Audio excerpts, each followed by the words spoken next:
Zomato delivery boy की बेवफाई की कहानी सामने आई है। प्रेमिका ने प्रेमी के घर को आग के हवाले कर दिया, जहां आज के दिन प्रेमी की शादी होनी थी। घर वाले बारात लेकर घर से गए भी थे, जहां आरोपी नेहा ने विजय के घर पर आग लगा दी। आधारताल पुलिस ने मामला दर्ज कर लिया है और विवाद के कारणों का अब पुलिस पता लगा रही है। कुदवारी स्थित ईडब्ल्यूएस बिल्डिंग की यह घटना बताई जाती है, जहां एक जोमैटो डिलीवरी बॉय है और जिसकी बेवफाई से नाराज उसकी प्रेमिका ने उसके घर को आग के हवाले कर दिया। प्रेमी की आज शादी है और पूरा परिवार बारात लेकर गया हुआ है और किसी के ना होने का फायदा उठाते हुए प्रेमिका ने ऐसी सजा दी अपने प्रेमी को, बेवफाई की कि उसके घर को आग के हवाले कर दिया है। जहां पुलिस पूरे मामले का पता लगा रही है। कुदवारी स्थित ईडब्ल्यूएस बिल्डिंग की यह घटना बताई जाती है।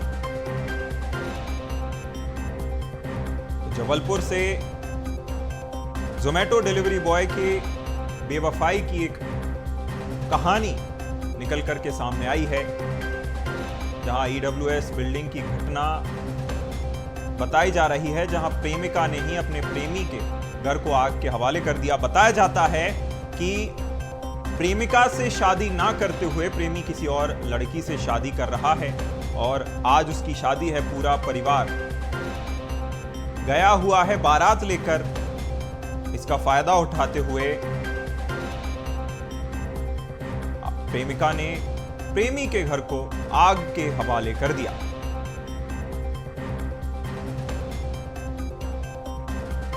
चलिए, ज्यादा जानकारी के साथ प्रतीक अवस्थी फोन लाइन पर सहयोगी हमारे साथ जुड़ गए हैं।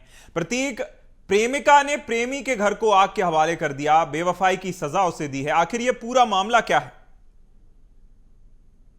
बिल्कुल, फिलहाल पुलिस भी इस मामले में पूरी तफ्तीश में जुटी है, लेकिन जो प्राथमिक जानकारी हाथ लगी वो ये बतलाती है कि जो प्रेमी था जिसने बेवफाई की है, जैसा कि आरोप लगाया है, फिलहाल प्रथम दृष्टया सामने आई बात, वो जोमेटो में डिलीवरी बॉय है और आज के ही दिन उसकी शादी हो रही है।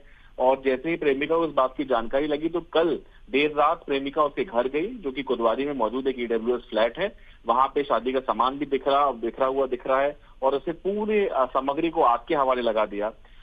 विजय सोनी बताया जा रहा है प्रेमी का नाम, लड़के का नाम, जबकि जो आरोपी महिला है उसका भी कहीं ना कहीं पुलिस ने पता लगा लिया और फिलहाल वो रांची थाना पुलिस के कब्जे में है, जहां की वो रहने वाली भी है। और कुछ और जानकारियां भी तथ्य अपुष्ट हैं जो कि पुलिस के सामने आए हैं कि संभवतः रेप की एफआईआर भी लड़की ने लड़के के खिलाफ दर्ज कराई है, लेकिन ये जो जानकारी पुष्ट होनी बाकी है। देर शाम तक पूरी असल वजह सामने आ पाएगी कि आखिर प्रेमिका ने इतना बड़ा कदम क्यों उठाया। क्या सिर्फ वजह बेवफाई ही है या फिर कुछ और मंसूबे लड़की के जहन में थे, जो कि इस प्रकार से घर में जाकर के आग लगा देना, ये कहीं ना कहीं रोष को बतलाता है कि किसी के प्रति कितना ज्यादा आक्रोश जो है, जैसे अगर प्रेमी की ही बात की जाए तो प्रेमिका के मन में रहा है।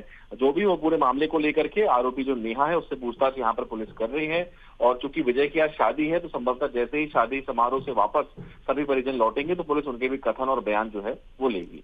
देखिए प्रतीक, जिस तरह का ये मामला निकल करके सामने आता है, पहले रिलेशनशिप का ये प्रथम दृष्टया निकल करके सामने आता है, जिसके बाद शादी ना होने को लेकर नाराज जो प्रेमिका थी वह निकल करके सामने आती है।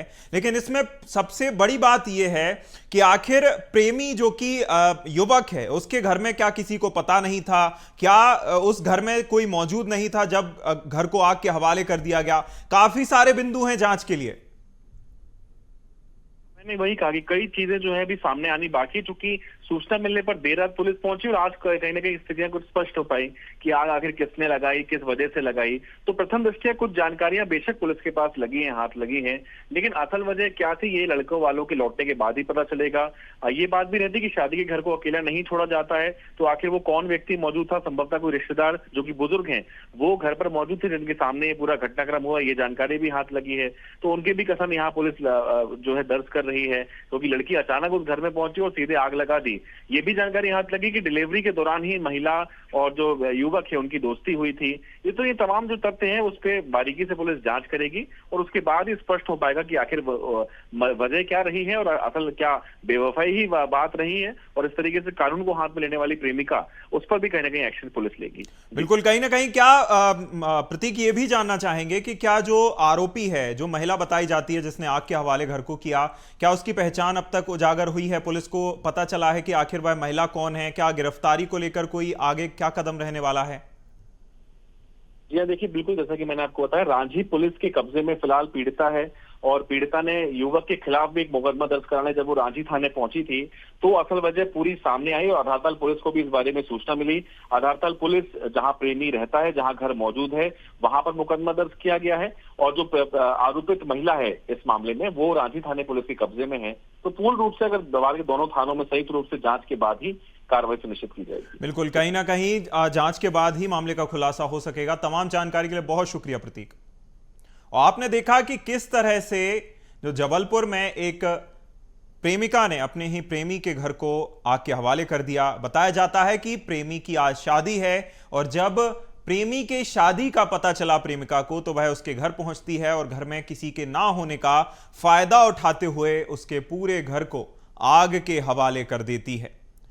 हालांकि अब तक कई मामलों में अब कई जो बिंदु हैं, कई आयाम हैं इस मामले में अभी निकल करके सामने आने हैं कि आखिर मुख्य वजह क्या रही कि इस तरह आगजनी की घटना को युवती को अंजाम देना पड़ा और किन कारणों के चलते इतना बड़ा कदम आरोपी की ओर से उठाया गया।